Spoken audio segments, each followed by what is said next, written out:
So this is the W-9. You can actually get this right off the IRS, but I got a copy of it for you that you can use, and you can just jump in. It's all good. It's really very simple. You can see there's many pages to it. So I think there's like, what, 5 or 6 pages. Every page past the first page is really just some explanation for you or whoever's signing it. But all you need is the first page, right? Everything's going to be important. It's going to be on this first page. So what they're doing is they're really just coming here. You need their name. Right? That name could be their personal name. It could be their business name, whatever way they agreed to pay them. Either way is fine. They have a business name, disregard entity names that's different from above if it's different from above. So, they fill out one of these two, but this one has to be filled out. Number one always has to be filled out. Check 3 is going to say, okay, who are you? Are they a C Corp, S Corp, partnership, trust? Are they an individual or sole proprietor of a single member LLC?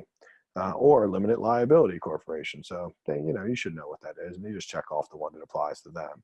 And then they come under here. You need their address, city, state. You need their it says list account numbers here. It's optional, so I don't usually do that because I don't really know what any of that means, and it's not really important. We just basically want their address, we want their name, and this is the most important part here. Obviously, would be their social security number or their ENI number. That's employer identification number that a business would have. Either's fine, but we need some way to identify them and know that it's the right person. Ideally, if they had a social security card to show you or an ID you could take a picture of, any of those things would be helpful.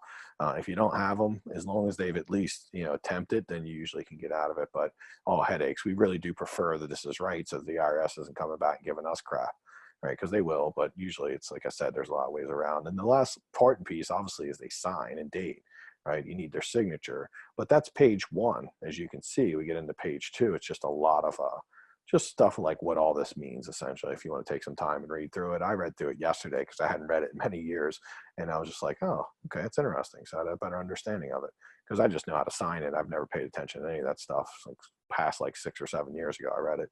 So this is pretty easy to do, and it's very like honestly, you can walk them through it. You want to be familiar with it so you can just minimize it. If you're like, I don't know what it is, what am I signing? You just sign something so obviously you're gonna get a 1099 at the end of the year. It's just quick, easy. Hey, let me, you could even fill it out for them if you wanted to, and then just let them sign it. If say they're not great at writing or they have any kind of problems, we do whatever's necessary to make it easy on them and to make this process as like painless as possible for us to get what we need. So every time, that's why we do the contracts. If you want to fill it out, it's totally fine. I don't think it would be illegal for you to fill it out and then let them sign it. I think that's nothing wrong with that, obviously, as long as you're getting the right stuff. So pretty simple. And like I think Jim said, if they don't sign it, there's a lot of issues. But ultimately, you want your paperwork to be in order, because if you send a 1099 in and you don't have a W-9 to support it, that could be something that could cause you to get audited or have problems. So my tax guys actually told me when I forget to get 1099s, we would be better off just putting in another area as a deduction. But if we ever get audited, I might be on the hook for it. So, again, you have to get audited for that to happen, and not everyone gets audited. You will get audited if you don't keep your paperwork together. So it's important to make sure that people sign that W-9. And as hard as it feels like, often it's just an easy thing. If you find the right person, then you're just not going to have an issue with this. So if you're having issues, then what we would probably go back to in the contractor funnel is your picking of the people, right? Are you picking the right people? Because even though when we put an ad out that's specific, we're going to get like, say, 20 to 30 people to respond. Well, obviously, there's plenty of people within those responses that are not people we want to work with, and people who won't sign a W-9, people who are crazy or hard to deal with, who are disrespectful of you, are not team players. But there's always a way we look at it is if there's 30 people who respond, there's always 1 or 2 that are pretty solid people that we could probably do some business with and would be okay with the pricing. They're efficient. They're got a good attitude. We enjoy working together. Maybe they'd be like, Samir, you look pretty today.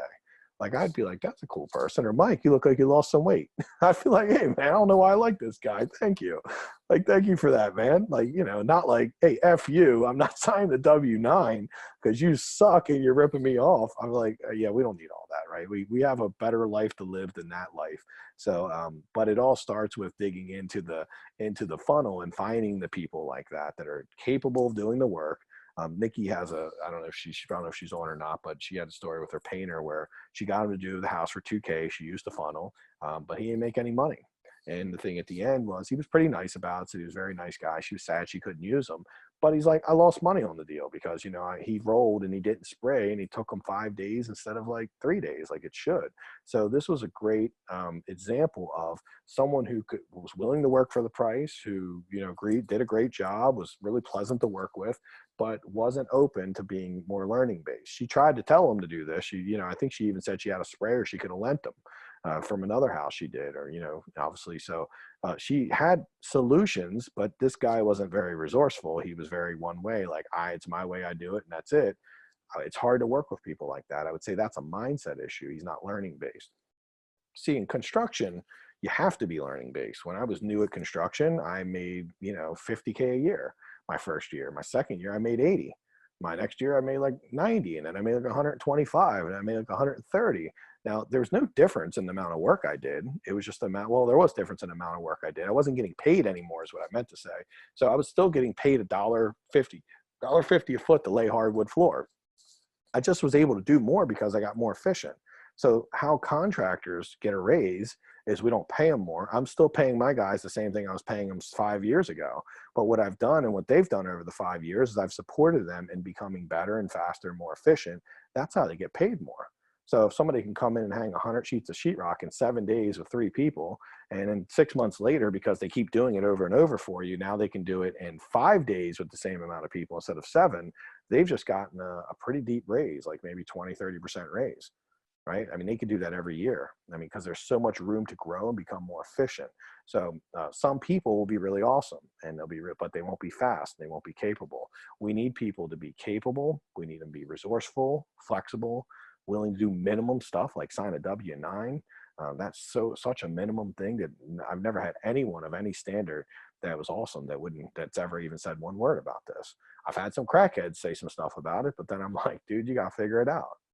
And as soon as they do, by the way, if they can't sign it, then I'm definitely taking them down the totem pole a little bit, and they're not as high a priority to me. And I'm trying to replace them because I don't want to deal with that every time. And I've had some people are like, no, I work it out. I'm going to put it in my wife's name. Can you write checks to my wife? And I'm like, okay, I'm fine with that. As long as she comes in and signs it, we're all good. And, she's clear with that. And I'm not just sending 1099 to someone that don't know what's going on. And they were. Sometimes they had an IRS issue. They owed the IRS and they didn't want, like, them coming after me to gauge. I've had people when they have like child support issues, that's sometimes when it's a problem, like they owe child support and they don't want, once you start putting a 1099 in, then they're going to come after you for the child support. But with 1099s, it takes a really long time. I've had that happen with a few of my people, but they worked for me for like 2 years before the IRS or somebody came saying, hey, they owe child support. But, also if you have children, maybe you should pay your child support. I mean, I'm not, the deadbeat dads, I'm not really that pumped to hire a deadbeat dad, right? I mean, like, take care of your kids. Again, it just shows that there's some stuff that they need to work on, and maybe they're not going to be the perfect fit for our company. When we become abundant and are running our contractor funnel, we don't worry about that too much because we know that, like, for every person who gives us a lot of crap, there's multiple people looking to take their place.